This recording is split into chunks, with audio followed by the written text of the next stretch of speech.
Grigori Rasputin telah dibunuh lebih dari 100 tahun yang lalu, yakni pada tahun 1916. Tetapi kehidupan dan kematiannya masih menarik bagi semua pecinta sejarah Rusia. Rasputin disebut sebagai seorang dukun, orang suci, dan bahkan penipu. Kehidupan Rasputin memang menjadi bahan perbincangan dan kematiannya juga dikelilingi oleh misteri. Pada Desember 1916, iklim politik di Kekaisaran Rusia semakin memburuk. Ini akibat dari keikutsertaan mereka dalam Perang Dunia Pertama hingga telah menyebabkan banyak korban yang mempengaruhi situasi ekonomi di negara tersebut. Selain itu, kekecewaan pun muncul lantaran banyak menteri yang menganggap Tsar terlalu lemah. Tsar dituding telah dipengaruhi oleh istrinya, Alexandra, permaisuri Rusia yang juga teman setia Grigori Rasputin. Segera desas-desus tentang hubungan dekat Rasputin dengan ratu menyebar di kalangan warga. Dari situlah banyak orang yang membenci Rasputin.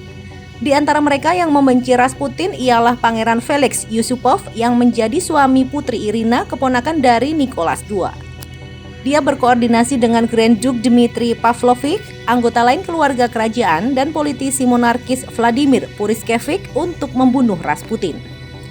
Menjelang petang pada tanggal 30 Desember 1916, mereka pergi ke istana bersama-sama mempersiapkan skenario melenyapkan Rasputin. Rencananya, mereka akan membawa Rasputin ke ruang makan di ruang bawah tanah dan meracuninya dengan kue dan anggur yang telah dicampur dengan sianida. Apa yang terjadi selanjutnya kemudian dijelaskan dalam memoir Felix sebagai mimpi buruk. Rasputin menenggak 3 gelas anggur dan memakan kue, namun tidak menunjukkan gejala apa-apa. Felix pun izin untuk naik ke lantai atas dan melaporkan itu. Kemudian Grand Duke Dmitry Pavlovich menyerahkan revolver kepadanya dan Yusupov bergegas kembali ke ruang bawah tanah. Menurut memoarnya, Felix perlahan-lahan mengarahkan pistol ke Rasputin yang menatapnya kaget lalu melepaskan tembakan. Mereka lalu meninggalkan ruangan meninggalkan Rasputin yang diduga sudah mati.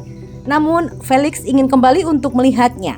Dia turun mendekati tubuh dan tiba-tiba Rasputin terbangun dan mencekik Felix. Rupanya Rasputin belum benar-benar mati.